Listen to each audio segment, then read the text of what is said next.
اعوذ باللہ من الشیطان الرجیم بسم اللہ الرحمن الرحیم افحسب الذین کفروا ان يتخذوا عبادی من دونی اولیاء انا اعتدنا جہنم للکافرین نزلا۔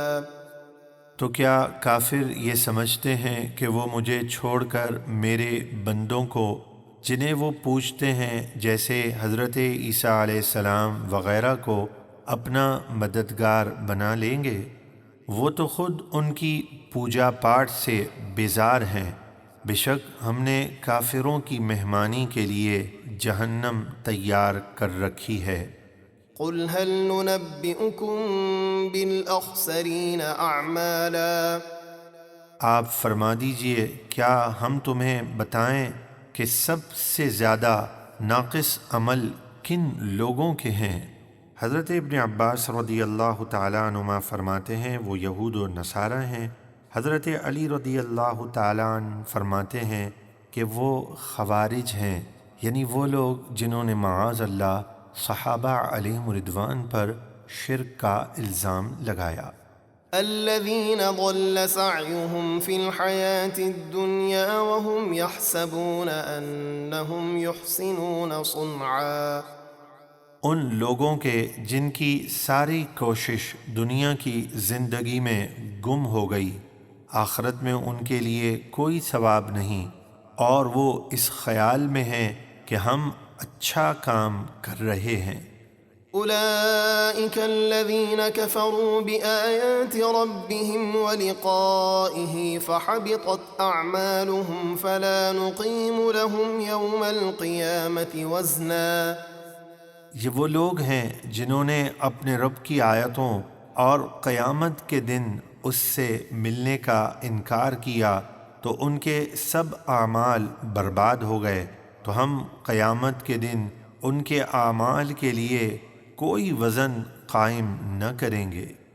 ذلك جزاؤهم جہنم بما كفروا واتخذوا آیاتی ورسلی ہزوا۔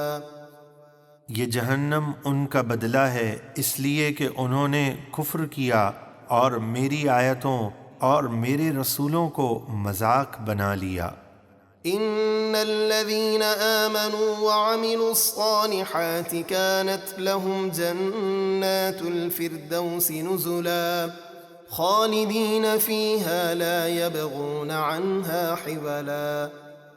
بے شک جو لوگ ایمان لائے اور اچھے کام کیے ان کی مہمانی کے لیے فردوس کے باغات ہیں، یعنی جنت الفردوس ہے ان کے لیے، وہ ہمیشہ ان میں رہیں گے اور ان سے کوئی دوسری جگہ بدلنا نہ چاہیں گے۔ قل لو كان البحر مدادا لكلمات ربي لنفد البحر قبل أن تنفد كلمات ربي ولو جئنا بمثله مددا۔ آپ فرما دیجئے اگر سمندر میرے رب کی باتوں کو لکھنے کے لیے سیاہی بن جائے تو ضرور سمندر ختم ہو جائے گا اور میرے رب کی علم و حکمت کی باتیں ختم نہ ہوں گی، اگرچہ ہم ویسا ہی اور سمندر اس کی مدد کے لیے لے آئیں۔ قل انما انا بشر مثلكم يوحى الي انما الهكم اله واحد فمن كان يرجو لقاء ربه فليعمل عملا صالحا ولا يشرك بعبادة ربه احدا۔ آپ فرما دیجئے ظاہر صورت بشری میں تو میں تم جیسا ہوں، البتہ میری طرف وحی کی جاتی ہے کہ میرا اور تمہارا معبود ایک ہی معبود ہے، تو جسے اپنے رب سے ملنے کی امید ہو اسے چاہیے کہ نیک کام کرے اور اپنے رب کی عبادت میں کسی کو شریک نہ کرے۔